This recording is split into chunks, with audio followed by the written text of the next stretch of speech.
नमस्कार दोस्तों, स्वागत है आपका यूट्यूब चैनल एबी टेक में। आज है 9 जनवरी 2022 और जान लेते हैं आज की महत्वपूर्ण खबरें जो आज के प्रमुख समाचार पत्रों पर छाई हुई हैं। सबसे पहले देख लेते हैं यहाँ पर पीसीएस भर्ती 2022 को लेकर के लिखा है, इसी माह निकलेगी पीसीएस 2022 की भर्ती। पीसीएस यानी सम्मिलित राज्य प्रवर अधीनस्थ सेवा परीक्षा 2022 की भर्ती के लिए प्रतियोगी छात्रों को ज़्यादा इंतजार नहीं करना पड़ेगा। लोक सेवा आयोग ने भर्ती निकालने की प्रक्रिया शुरू कर दी है। विभागों से खाली पदों को भरने के लिए अधियाचन मांगा गया है। आयोग को अभी तक 12 विभागों से लगभग 150 पदों का अधियाचन मिला है। कुछ विभाग भेजने की तैयारी कर रहे हैं। अधियाचन से मिलने वाले पदों की संख्या लगभग 250 तक पहुंचने पर भर्ती का विज्ञापन जारी कर दिया जाएगा। आयोग के अधिकारियों का कहना है कि फरवरी के महीने के अंत तक भर्ती का विज्ञापन जारी किए जाने की उम्मीद है। ठीक है, और आपको बता दें कि ये जो भर्ती है जो आनी है पीसीएस 2022 की, इसकी जो प्रारंभिक परीक्षा है आपकी वो 12 जून 2022 को प्रस्तावित है। इसको देखते हुए विज्ञापन फरवरी में निकलने की पूरी संभावना है। 1 महीने तक ऑनलाइन आवेदन लिए जाएंगे। उसके बाद आवेदन पत्रों की स्क्रीनिंग होगी। इस प्रक्रिया में लगभग 15 से 20 दिन लगते हैं। इसके बाद अप्रैल का आधा महीना बीत जाएगा और फिर केंद्र निर्धारण का काम शुरू हो जाएगा। ऐसे में 12 जून को लिखा है कि परीक्षा होगी। अगर फरवरी लास्ट तक विज्ञापन आ जाता है और अगर विज्ञापन लेट हुआ तो फिर 12 जून को नहीं हो पाएगी। ठीक है, तो ये सारी चीज़ें यहाँ पर दी गई हैं। तो जो भी छात्र इंटरेस्टेड हैं तैयारी करते रहिएगा। आपकी परीक्षा प्रस्तावित है 12 जून को। अगली अपडेट देखिए, यहाँ पर है पीसीएस के अंतर्गत लिखा है एसीएफ आरएफओ मुख्य परीक्षा के लिए आवेदन शुरू। सहायक वन संरक्षक एसीएफ और क्षेत्रीय वन अधिकारी आरएफओ 2021 की मुख्य परीक्षा के लिए ऑनलाइन आवेदन की प्रक्रिया मंगलवार से शुरू हो गई है। ऑनलाइन आवेदन की अंतिम तिथि 21 फरवरी और आवेदन पत्र की हार्ड कॉपी आयोग में जमा करने की जो अंतिम डेट है वो 28 फरवरी निर्धारित की गई है। 2021 भर्ती के अंतर्गत मात्र 16 पद थे। ठीक है, और उसी के लिए ये प्रक्रिया शुरू हो चुकी है मुख्य परीक्षा के लिए। तो जो अभ्यर्थी क्वालिफाइंग है वो लोग इसमें अपना मुख्य परीक्षा के लिए आवेदन कर सकते हैं। बढ़ते हैं अगली अपडेट की तरफ। देखिए, यहाँ पर एक विशेष अपडेट है प्राथमिक स्कूलों में भर्ती को लेकर के। लिखा है कि प्रदेश भर के प्राथमिक स्कूलों में शिक्षकों के 1 लाख पद खाली हैं। प्रतियोगी छात्रों ने सरकार से पूछा, हर साल नियमित रूप से क्यों नहीं हो रही हैं भर्तियाँ। नीचे देखिए, यहाँ पर डिटेल से दिया गया है कि भर्तियों भ्रष्टाचार और बेरोजगारी के मुद्दे पर भर्ती संस्थाओं के खिलाफ मोर्चा खोल चुके प्रतियोगी छात्रों ने प्राथमिक शिक्षक भर्ती के मामले में प्रदेश सरकार पर निशाना साधा है। प्रतियोगी छात्रों ने सरकार से पूछा कि इतनी बड़ी संख्या में पद खाली होने के बावजूद नियमित रूप से भर्तियां क्यों नहीं निकाली जा रही हैं। उन्होंने रिक्त पड़े 1 लाख पदों पर भर्ती प्रक्रिया तत्काल शुरू करने, भ्रष्टाचार को रोकने के लिए सरकारी प्रिंटिंग प्रेस में पेपर छपवाए जाने की मांग की है। तो यूपी का हाल आप लोग जानते हैं, 1 लाख पद खाली बताए जा रहे हैं, लेकिन भर्तियां आपके सामने हैं जो भी हैं। और यहाँ पर आगे देखिए, यहाँ पर 68,500 शिक्षक भर्ती, 69,000 शिक्षक भर्ती, ये सब का उल्लेख किया गया है। और यहाँ पर कहा है कि भ्रष्टाचार हुआ, यूपीटीटी में हुआ, जिसके कारण भर्ती शिक्षक भर्ती प्रक्रिया लेट हुई, विज्ञापन नहीं आ पाया। इसमें कर्मचारियों की संपत्ति की जांच कराए जाने की मांग की गई है। ठीक है, और काफ़ी कुछ यहाँ पर बात की गई जिसको आप लोग यहाँ पर पढ़ सकते हैं।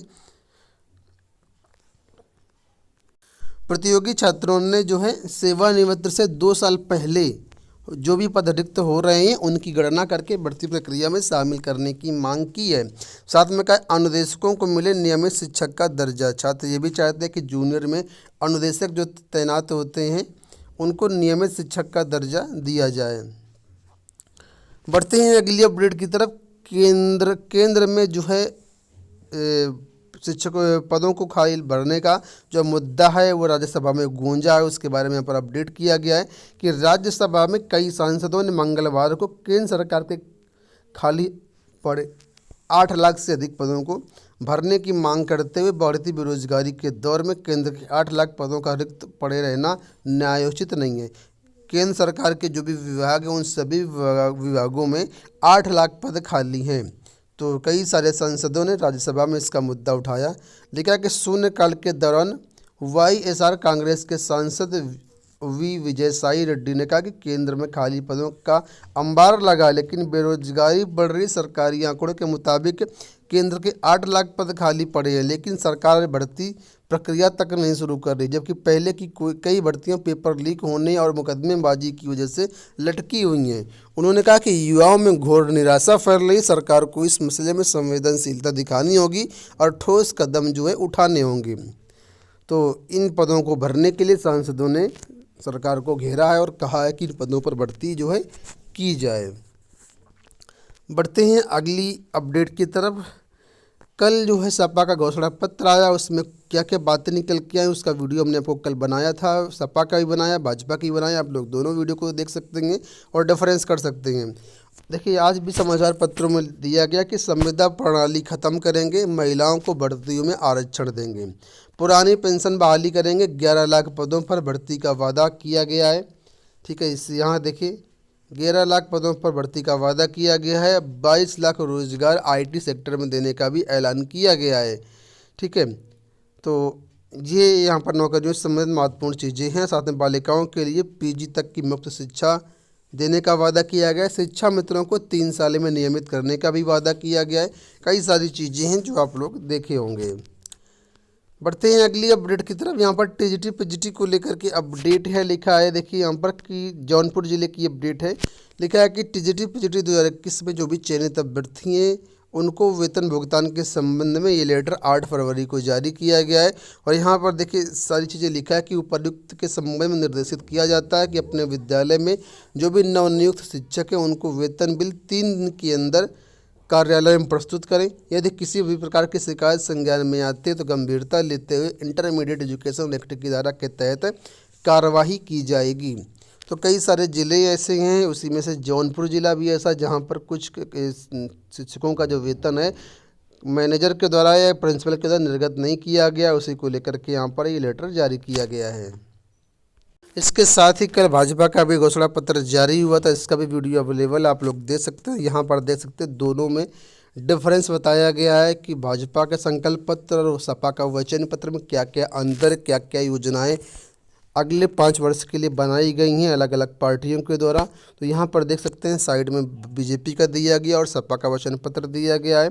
ठीक है, भाजपा ने क्या घोषणा किया वो देखिए, लिखा सभी सरकारी विभागों में खाली पदों को जल्द से जल्द भरने का संकल्प है।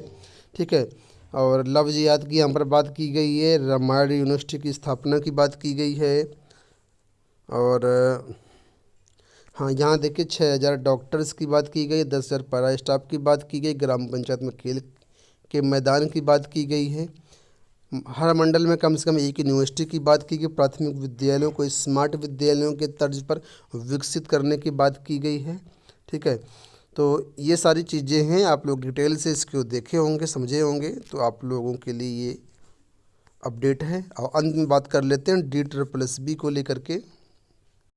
DSSB ने 7 फरवरी 2022 को जो है मार्च में होने वाली परीक्षाओं की एग्ज़ाम डेट जारी कर दी है।